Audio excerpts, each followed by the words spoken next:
Good morning, everybody. This is Tony Miano with Cross Encounters Radio, and this is Open Air Quick Tip number 10. And today's Open Air Quick Tip has to do with open air etiquette. Now, in this Open Air Quick Tip, we're going to focus more on those who are part of an evangelism team who are watching an open air and not so much with the open air preacher. So this one is going to be probably a little longer than the first 9. First of all, if you are part of an evangelism team and a member of your team is open air preaching, do whatever you can to provide that open air preacher with support by serving as what we like to call a rent-a-crowd. A crowd does draw a crowd. Unless you are actively engaged in distributing tracts or engaging someone in a conversation, it is not only encouraging to the open air preacher to have you standing in front of him listening to that open air, but it also will draw a crowd. Some things that you should not do, however. You should not be engaging with other members of the team in conversation while standing in front of the open air preacher. It's hard enough to get people to listen to you when you're preaching, and it is discouraging and distracting to see members of your team standing in front of you carrying on casual conversation and not listening to the open air.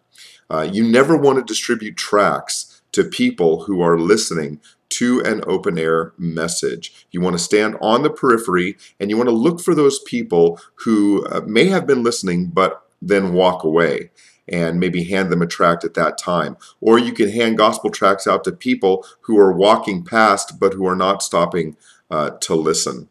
Also, open air preaching provides one of the best transitions into a one-to-one conversation. If you see somebody walk away from an open air, it's so easy to walk up to them and say, "Hey, what do you think about what that guy was saying?" And you're immediately in that spiritual conversation. The context has already been set by the open air preacher. But one thing you don't want to do is you don't want to engage somebody in conversation who is listening to an open air. There are few things as discouraging to me when I'm open air preaching when I have a sense that I am actually making a connection with someone in the crowd, and then one of my team members walks up, literally stands between me and that person, and engages them in conversation. Now, this is a common mistake with people who are new to open air preaching, but I have seen more experienced people do this too. And I think part of the reason why Christians do this is an attitude of pride. They forget that there is open air preaching going on. They think that they have something of great value to say, and they are literally going to steal the person who is listening to the open air so that they can engage that person in conversation.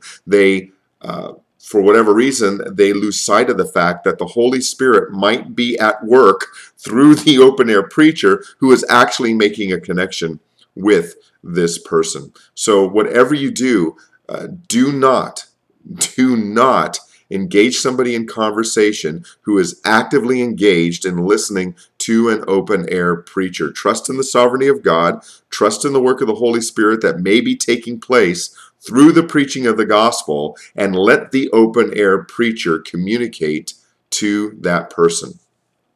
Hecklers.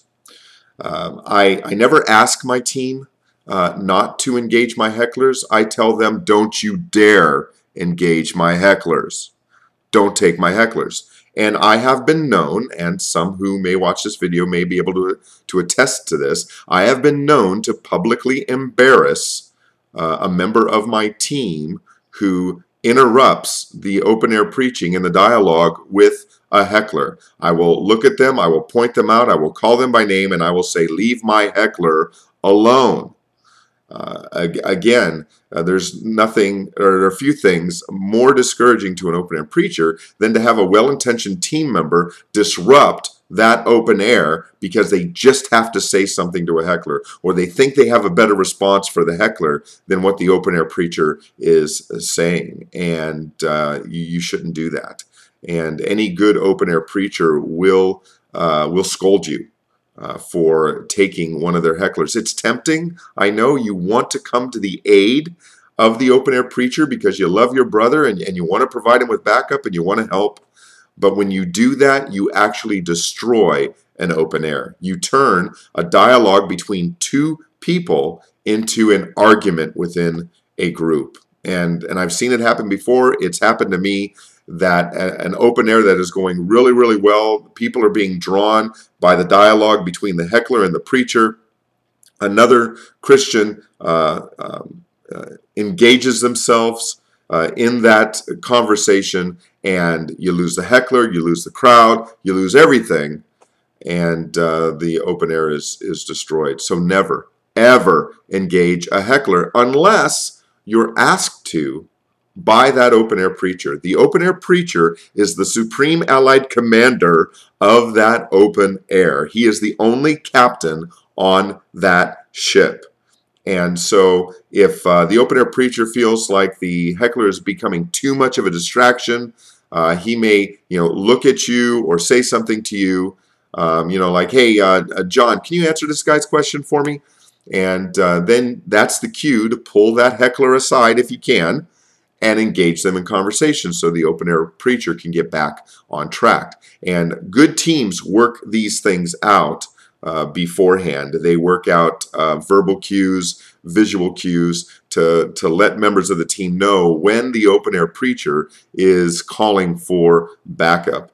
But anything less than that, anything less than a clear indication from the open air preacher that he wants your help, leave the hecklers alone. Leave them alone. Just leave them alone. So those are a few tips for open air etiquette for those who are with an open air preacher. And that is open air quick tip number 10. Have a great day.